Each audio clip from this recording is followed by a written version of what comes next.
amazing first half finale with callbacks to legacy characters, classic locations, and an array of Star Trek episodes. Let's check out all the Easter eggs and so much more. Well, hey everyone, I'm Nick and welcome back to Sci Fanatics. Well, today we're talking about episodes 9 and 10 of Star Trek Prodigy Season 2, The Devourer of All Things, double-part episode to round off the first half of the season. We saw the return of not only Wesley Crusher in this episode, but also some nice little Easter eggs in the form of the little 60s-style office that we've seen in a few different Star Trek episodes in the past. Gary Seven and everything from original series, and we had also Talon, I think it was, the alter ego of Laris. In the second season of Star Trek Picard, we saw this kind of space as well. So it was a kind of a cool little callback to a few Star Trek episodes. So let's go through both episodes of Devourer of All Things and see what it had to offer. This episode starts with a log from Gwyn.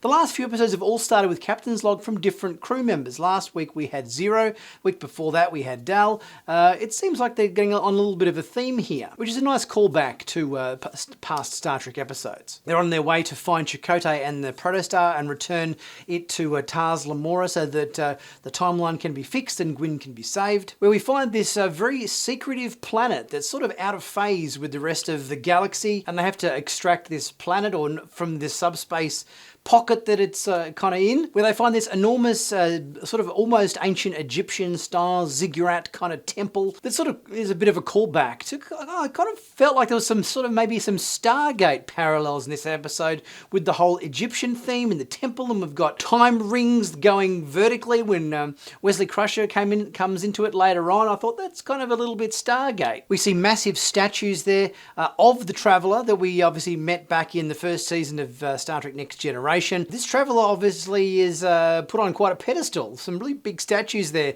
in the temple of him. The kids open the vault on this planet, which happens to be a sort of as I think Jankum points out, a 20th century style vault, which is clearly a callback to the vault scene in the Assignment Earth episode with Gary Seven, where we get the reveal of Wesley Crusher, who's been the mystery presence that's been helping them along their journey and dropping these little hints and everything along the way to help the kids achieve their mission. So it was cool to see Wil Wheaton reprise his role as Wesley Crusher in this episode. I actually really enjoyed Will's performance as Wesley Crusher in these episodes. I thought he did a much better job of capturing the spirit of Wesley compared with, say, how his performance was at the end of Season 2 Star Trek Picard, like he was more so playing Wil Wheaton as the presenter of the Ready Room. Meanwhile, back on Voyager, we've got Voyager about to enter the Borg transwarp conduit to go and meet the kids at where they've ended up, but it looks like Jellicoe is not too happy about this. He's in communication with Janeway, trying to say, hey, what the hell are you doing? Get back to Earth. You've been called back. This whole mission's been cancelled. But Janeway isn't having a bar of that, and she's doing what she wants to do and helping to save the kids, which are obviously missing. I love the fact that Jellicoe has been in a few episodes here as the sort of a grumpy admiral presence. We're trying to get them to come back, but obviously they've got other plans. There was a long run of these badmirals back in TNG and DS9 that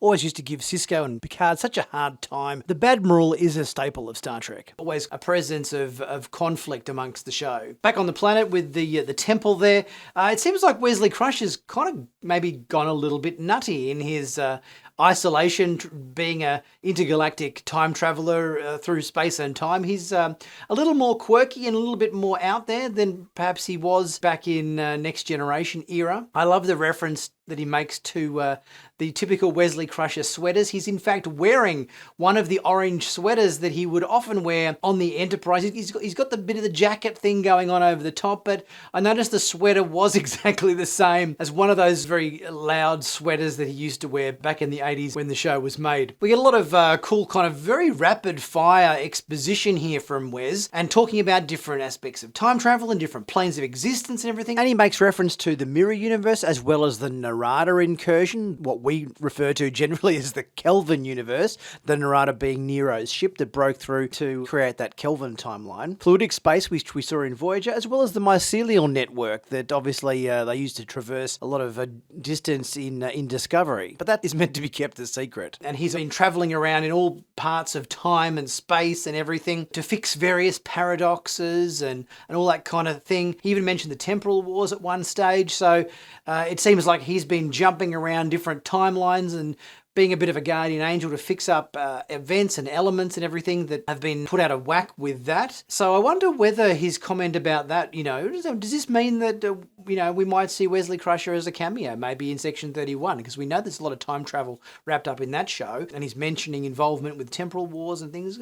So it seems like he's kind of this jack of all trades, fix the timeline kind of guy. He just is sort of a bit of an engineer of time, and he's trying to obviously correct the issues with what the kids have caused with the out of sync element of Gwyn's existence and the location of the protostar, whereby we find out there are these entities called the Loom, which are cosmic scavengers. Once timelines start to decay because of temporal anomalies, they rip their way through these cracks in the timeline and start devouring everyone and everything to their delight. So these are quite ominous kind of creatures that they've brought into the show here. They're sort of like a cross between some sort of monster entity you might find in Stranger Things and like the those sort of squid droids that tore apart ships and everything from the Matrix. Quite a cool design, I thought, in this episode, and they made for quite a formidable enemy. Wes gives us a connection to the supervisors, as I mentioned before, Gary 7, Talon, these time-traveling people that have been mentored by the Traveller that took Wesley Crusher under his wing, have these pockets out of time, these sort of supervisors' office that they go to. Because of the Loom breaking through from outside of time to devour it, we get quite a formidable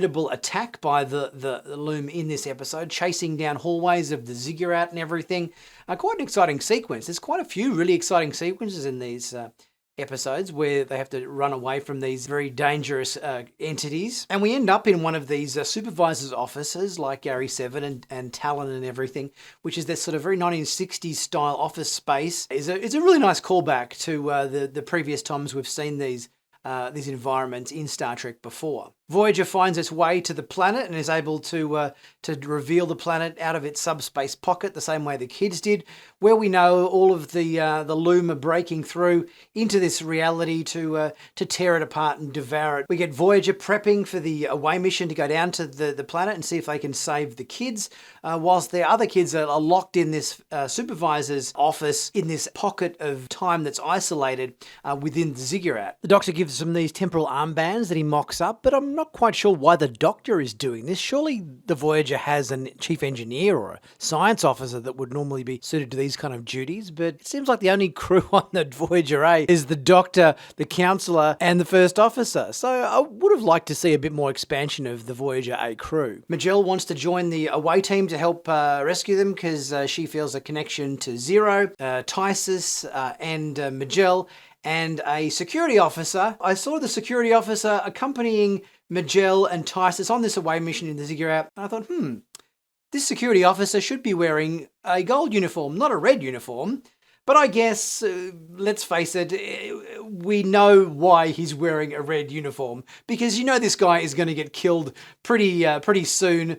By the Loom, and they're maintaining the old classic Star Trek trope of the guy who's wearing the red uniform is the first one to die. So they haven't updated that to the new colour scheme of uniforms, even though he is technically a security detail and should be in gold. I thought, okay, yep, they've kept it red for that reason. They're pretty much overwhelmed by the Loom, but Majel rips off her comm badge at the last minute and is not part of the emergency transport back to Voyager. And we pretty much find out that any crewman that is attacked and devoured by the Loom, basically they're completely erased from existence, and anything they've ever done, anybody that's ever met them, is completely wiped out. So we kind of find out that the security officer Middleton has been completely erased from time. Tysus still remembers him because he was isolated from the changes in the timeline because of his armband, but everybody back on Voyager pretty much never remembered this guy.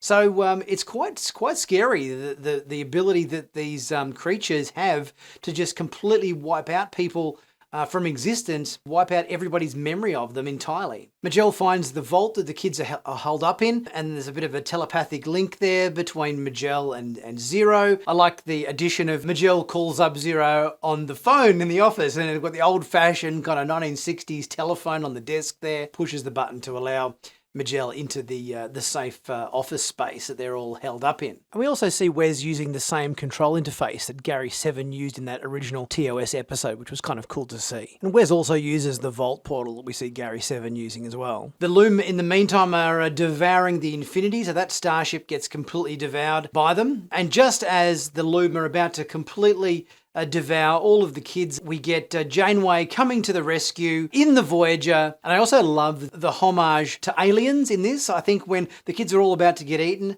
by the Loom, and we get that shot of Janeway coming in, and it's that kind of hark back to that line from Aliens where Sigourney Weaver says to the alien queen, "Get away from her, you bitch!"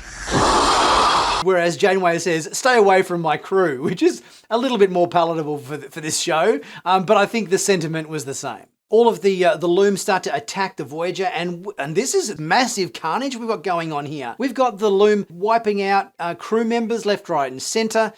This is a really exciting sequence, and these guys are, there's no defense against them. They're completely impervious to phaser fire. They can phase through walls. They're taking crew members in their tentacles and completely erasing them from existence. They're really formidable and very hard to defeat. You can tell that Janeway is in her ass-kicking mode because she's taken off the top of her Starfleet uniform and she's just got the tank top on.